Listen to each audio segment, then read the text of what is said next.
Patalofa tu nei vaega ole aso pa i ole li i lo pe ngaruenga te foi a e kalesia ma foi pese ia a se foi o toro ngafa ia se foi o meu masani sa mo ta tu patasi nei aso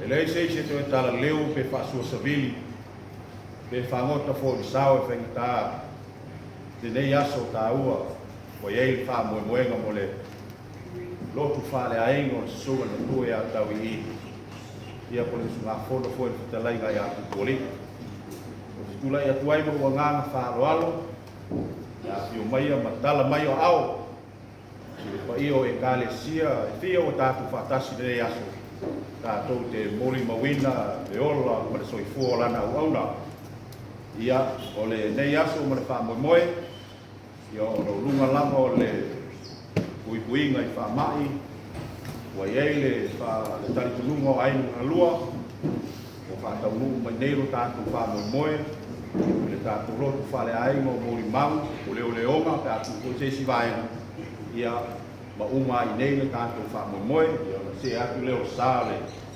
sunga le matua ia Tauiliili Pupualii i ona lawa i tāutu Takuta ia o nāle a whātawini si o fuanga le ainga ia o le lafo aku le sunga le kaitari ia le sunga ia leo ki whapefo le sunga whatenaina e saia ia ko whanga solonga le kātou ko kalame ia o la iei le whinangalo whapea ia a uma le pese ia o si ko wāpuri le mori mau pe lima ia o la wha tulawa le au whaingaruenga ma le taitai ina e fai ngofie na ia solo mani ele taku pa moi moi ele taku nunga le watar tolu o fua la fo i fa mai pe o tau tala ia pa manu fo o taku sei ia pa tai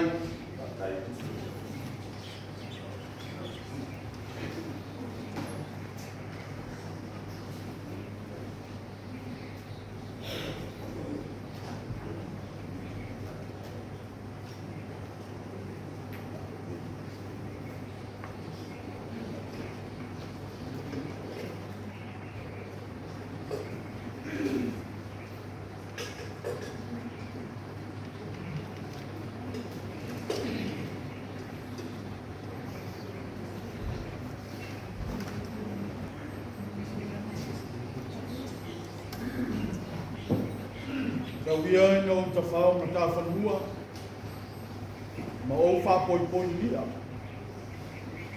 te iol whikalainga i malai o tu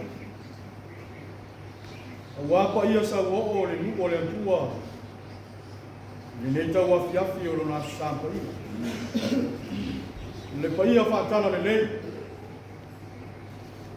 sunga i au whaingaru anga tutofi a le antua Ro tala whauto o wāre nā ruenga pa ia le tua.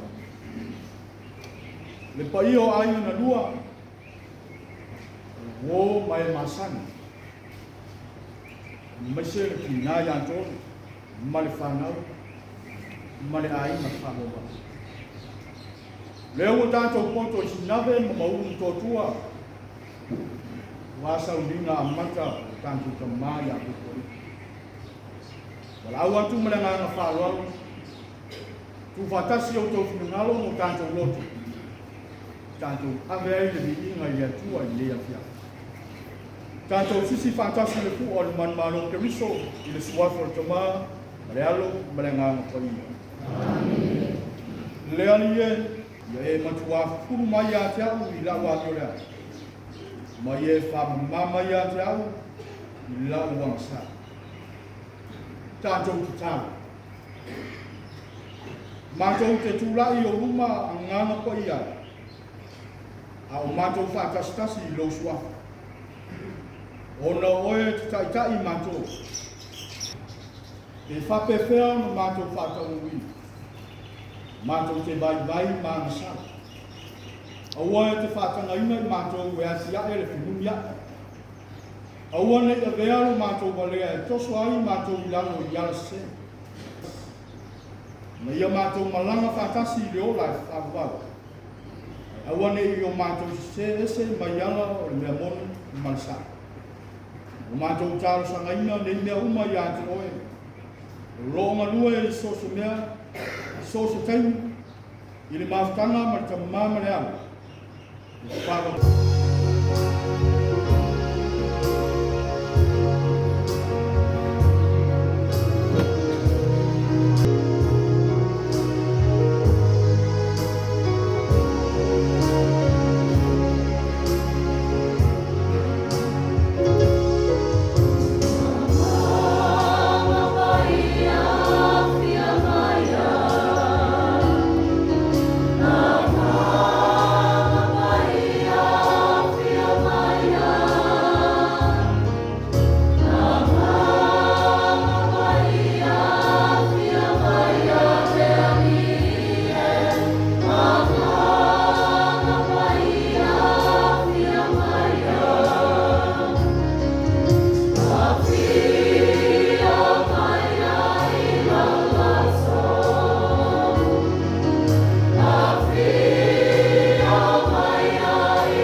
Tolu o persona e tasi o ele atua mātou te ifo ma whamanu I lo suafo pai. Le nei lava vaenga o lo waso pai a le atua. Mātou te whafo I lava le viinga o le whamanu ma le whanetanga I lago fi. Ona o lupe lava sa vau e sese a o lele wa fui fantasi. E anga I lo walofu whasoa ma lo walofu saa I ai mātou. Mātou wa ia le mātanga o fi o lago fi o. Nabi ia lama la fio nei se yo le whāmalau. Mātou o whanga poto le atua, o wā sauninga lo mātou ta mane. Mātou te whāwhtai ma vi ia la fio, ono mātaanga ma tāremi, sa e whaina ia te ia, e whātino ina ai ona tiute mo ona whaiva. Ai mātou, le ua mātou whāua. E ala I lana malanga sa walia I whare whātou kua. E ala I ngā ruenga ma tiute sa whewhua I mo mātou. Ngā lea lea tua lo mātou tama. Tele ma lea noa noa I o lo walofa whāsoa. Ngā ui mātou ona tangata I masala. Ngā loi mātou kei tōtasi, mai mātou whātasi. Sausauina I mātou le tōtou tāua o lo warupele o Yesu Keriso, na maliu whalawa au le santai. O noi mātou, ma mātou Yesu. Mātou wau whātasi fo I moli atu I lago fio. Ni se se mani a leo lo mātou tamā.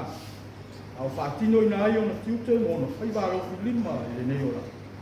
Mātou wala au I lago fio I a lofo ma I a whamanga. Ia whape nao na tāwhi mala na whainamara. Ia whape nao na sawhanga I lo maro. Mātou I ai taimi mai tu waso whape ne. Taimi e te maumawa I ai mātou. Solai manatu malangon. Ai mātou te wha moe la o fio e wha upenga ina I mātou. Wha mawhanawhana ina I mātou. Wao le au tūlava lea, ma le sini lea o mātou sāwalinga I nei o. Ene aso se aso e tō manatu ai. Ala I mātou sāwalinga sa wha. Mātou te tāro lea lea tua lo mātou te mā. Ka tasi mo mātou kono nganilo o le mewhai o whaandoa le nei paenga. O lo lau māsangi o loka fua, ma le loka me la mātou tālo lea, E ala tu ia Yesu Keriso, lo mātou li, ma lo mātou whao.